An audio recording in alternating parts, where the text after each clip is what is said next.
Now, as you know, Justice Kavanaugh's confirmation tips the balance of the high court 5-4 in conservative favor. But how will he rule on some of the nation's most divisive issues? And could his brutal nomination process have lasting effects on the court? Joining me now, senior fellow at the CATO Institute and editor-in-chief of the CATO Supreme Court Review, IIya Shapiro is back. IIya, thank you so much for guiding me through all of this. I know you've been on pretty regularly the last couple of weeks. As you step back, because obviously you have been weighing some of the input here, was this the right outcome, this confirmation? I think yes, for the reasons that Susan Collins stated in her 45-minute speech on Friday. I mean, that is the most statesmanlike speech I've seen in the well of the Senate in quite some time. I mean, I want to stop you there for a second. I want to know, how important was that speech for Justice Kavanaugh?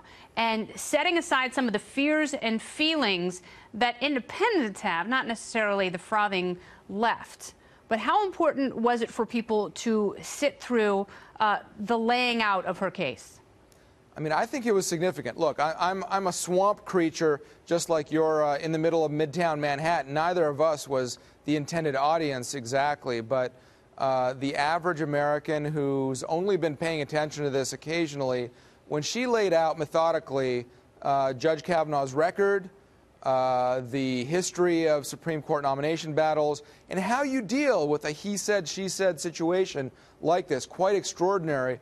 I thought, you know, her speech did a fine job. Now, this is the narrowest confirmation, 50-48, that we've seen since, I think, in like 150 years or something like that.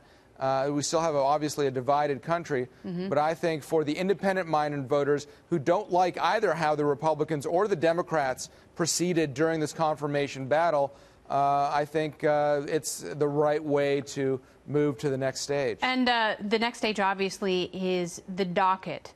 So there are several areas of the law that will be tests for this new justice. What do we have coming up, and what should we look for? What do you predict we should look for in Justice Kavanaugh? So far, the term is pretty low-key. None of the biggest cases this term would even make the top half dozen or so from last term. And in fact, probably some of the biggest cases were argued last week. So we could have a situation where a few cases have to be re-argued or decided 4-4 yes, or something like that. And if they are 4-4, because you're absolutely right, there were 6 cases that Justice Kavanaugh missed in this process. In the event of a tie, what role does he play and what happens? Well, if the court just decides to release the 4-4, then the lower court opinion is affirmed without precedential opinion. The court could decide, based on its internal machinations, to have a re-argument. Traditionally, the new justice does not take part in that, although there's no law or anything preventing Justice Kavanaugh from taking part in consideration just by reading the briefs and hearing oral argument in those cases.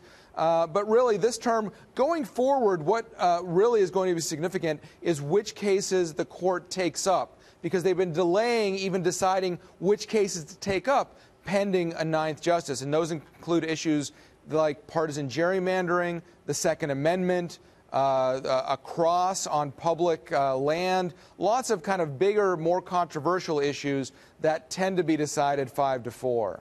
And, you know, we talk about these states' rights issues, but the gerrymandering in particular, the effect that it's had on places like Pennsylvania and California. How is Justice Kavanaugh known to rule in terms of states' rights?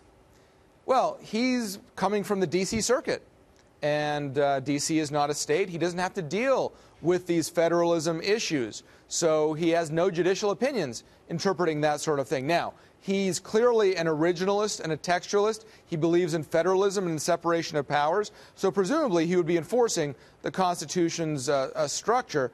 But on a lot of these cases, this is all just based on educated speculation based on his theories rather than what he's decided in the past. All right, well, we will see what happens. I know every new member of the Supreme Court affects the court and changes it. We've only got a few seconds left. How do you think that Justice Kavanaugh, rather, will affect this new court? Well, he'll hang back for a little while. Every rookie justice does. But he's been on the D.C. Circuit, on the second highest court in the land, for a dozen years. I think he'll be a powerful force to be reckoned with and will clearly put his stamp on the court, just like Justice Gorsuch has in the year and a half that he's been there. Like a first-day prison fight. IIya Shapiro, thank you so much.